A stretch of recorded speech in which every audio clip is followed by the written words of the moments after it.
यानी कोई निवेशक यदि इंटरेस्ट सबवेंशन का ऑप्शन लेते हैं तो उनको 40 करोड़ रुपए तक का इंटरेस्ट सबवेंशन ऐसी जगह पर स्थापित किए जा रहे हैं जो हमारे राज्य में बन रहे high speed corridors, express highway के किनारे हैं। बियाडा की लैंड रेट है उसमें 50% डिस्काउंट देने का भी कैबिनेट ने आज निर्णय लिया है। आज सरकार ने 242 एकड़ जमीन के भू अर्जन का निर्णय लिया है 408 करोड़ रुपए की लागत पर।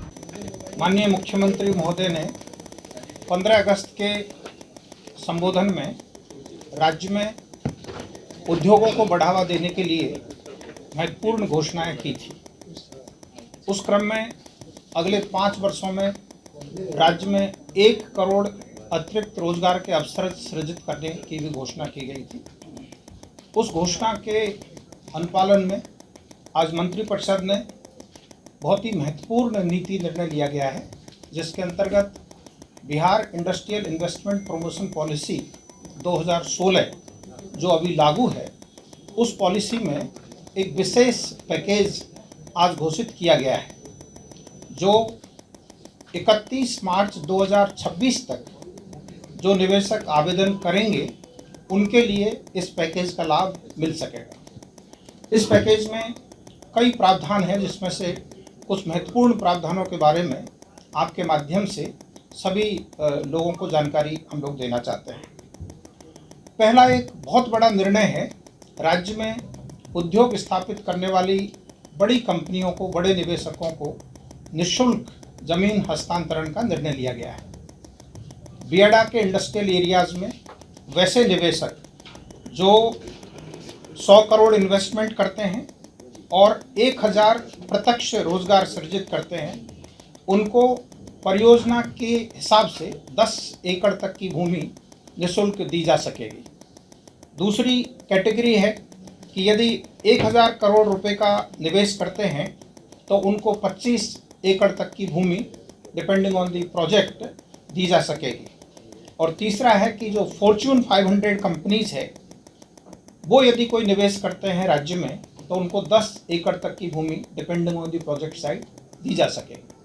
तो इससे राज्य में जो बड़ी कंपनियां हैं और बड़े निवेशक हैं उन्हें भूमि सुगमता से मिल पाएगी बियाडा के इंडस्ट्रियल एरियाज में।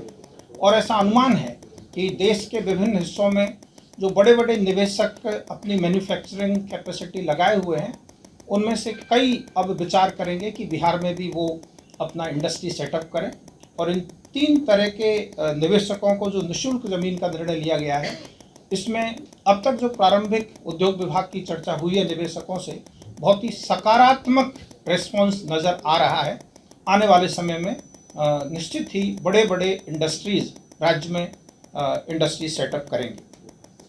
ये जो भूमि है ये मात्र 1 रुपये के टोकन पर दी जाएगी और बाकी जितने निवेशक हैं उनको इस पैकेज की अवधि में, इन 3 कैटेगरी के अलावा जितने बाकी निवेशक हैं उनको इस पैकेज की अवधि में यदि राज्य में वो निवेश करने का आवेदन देते हैं तो जो बियाडा की लैंड रेट है उसमें 50% डिस्काउंट देने का भी कैबिनेट ने आज निर्णय लिया है।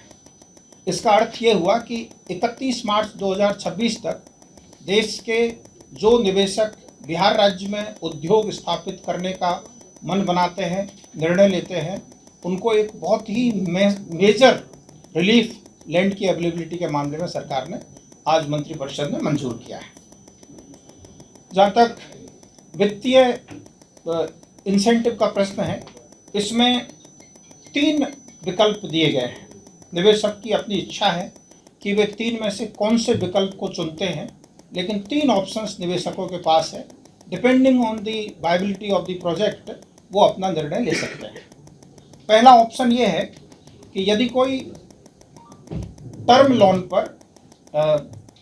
फाइनेंशियल इंस्टीट्यूशन से लेते हैं और उस पर इंसेंटिव ऑन इंटरेस्ट मांग करते हैं, तो इंटरेस्ट सबवेंशन जो पहले 20 करोड़ रुपए अधिकतम अनुमान्य था, उसको आज मंत्रिपरिषद ने 40 करोड़ की सीमा तक बढ़ा दिया है। यानी इंटरेस्ट सबवेंशन जो 2016 की पॉलिसी में सामान्यतः चल रहा था, उसको इस पैकेज की अवधि के लिए डबल कर दिया गया है। और इसमें साथ ही साथ 100% तक SGST रीइंबर्समेंट भी अलाउ किया गया है।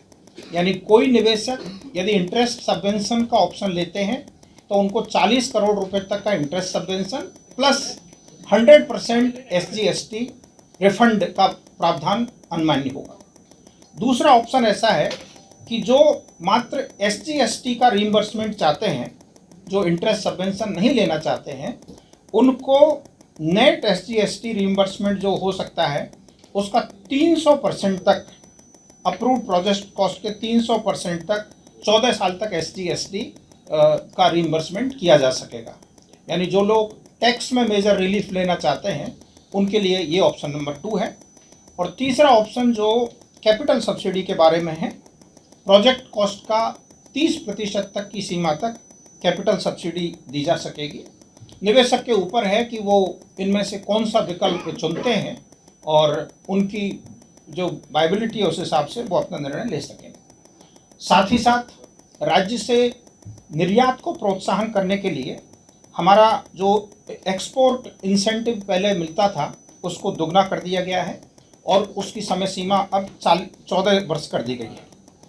हमारे यहाँ पर जो एम्प्लॉयमेंट जनरेशन इंसेंटिव है टेक्सटाइल यूनिट के लिए, यदि कोई टेक्सटाइल मैन्युफैक्चरर एम्प्लॉय करता है हमारे राज्य के लोगों को, तो उनको 5,000 रुपये प्रति माह प्रति एम्प्लॉय की दर से एम्प्लॉयमेंट इंसेंटिव मिलेगा और ESI और EPF में जो खर्चा वो करते हैं उसका 300% तक का सपोर्ट मिलेगा। टेक्सटाइल के अलावा बाकी जो यूनिट्स है उनको 2,000 रुपये पर मंथ पर एम्प्लॉय की दर से एम्प्लॉयमेंट जनरेशन इंसेंटिव मिलेगा और ESI और EPF का 100% सपोर्ट मिलेगा। इसी तरह स्किल डेवलपमेंट को प्रमोट करने के लिए प्रत्येक वर्कर के लिए 20,000 रुपये तक का स्किल डेवलपमेंट इंसेंटिव अनुमानित किया गया है। राज्य में पर्यावरण संरक्षण को बढ़ावा देने के लिए environmental protection incentive 25% of reimbursement up to ₹1 crore का प्रोविज़न किया गया है। राज्य में रिन्यूएबल एनर्जी को बढ़ावा देने के लिए रिन्यूएबल एनर्जी यूजेज इंसेंटिव के रूप में 20% तक लगभग 6 लाख रुपए मैक्सिमम तक अनुमानित किया गया है।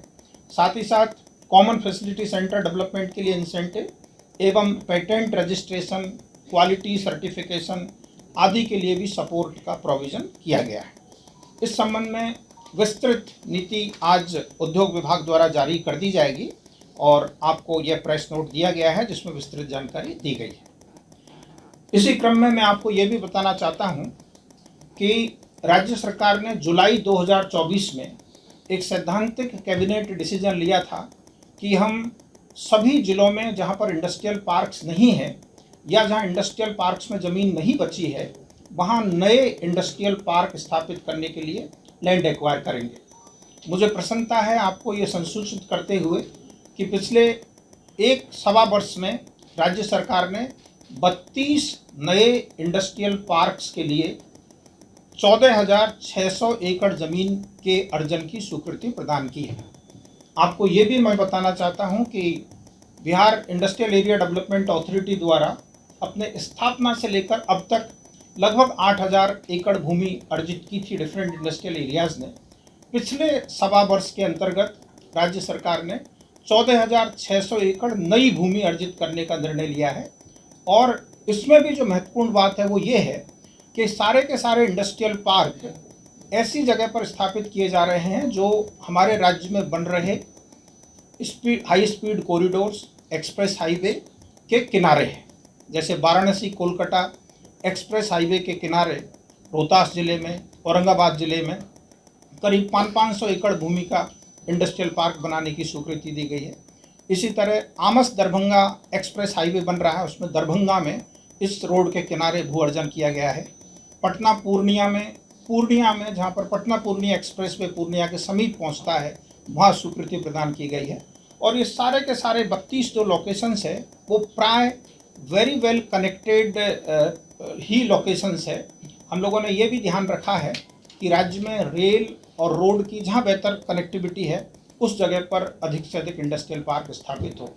आज की एक और बहुत महत्वपूर्ण हाईलाइट यह है कि आपको जानकारी होगी कि पटना के समीप जहाँ Darbhanga Amas express highway Patna bypass rail line यानी नेवरा दनियावा रेल लाइन को क्रॉस करता है जैतिया गांव में, वहाँ 105 एकड़ ज़मीन सरकार ने अर्जित की है मल्टी मॉडल लॉजिस्टिक पार्क्स की स्थापना के लिए, ताकि कंटेनराइज्ड कार्गो पोर्ट से सीधा पटना आ सके और यहाँ से एक्सपोर्ट होने वाली कमोडिटी सीधे इस MMLP के माध्यम से बाहर जा सके।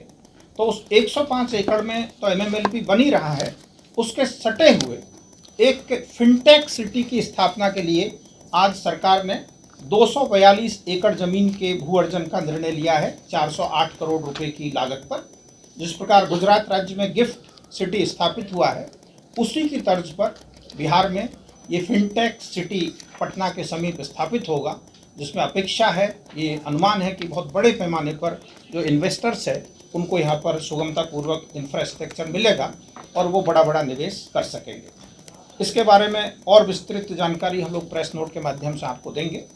आज हमें यह जो है मार्गदर्शन था कि इस महत्वपूर्ण निर्णय के बारे में हम लोग आके आपको जानकारी दें और मंत्रिपरिषद द्वारा लिए गए बाकी जो 25 निर्णय हैं उसके बारे में मेरे साथी डॉक्टर एस सिद्धार्थ ब्रीफिंग जारी रखेंगे। Thank you very much. धन्यवाद सर।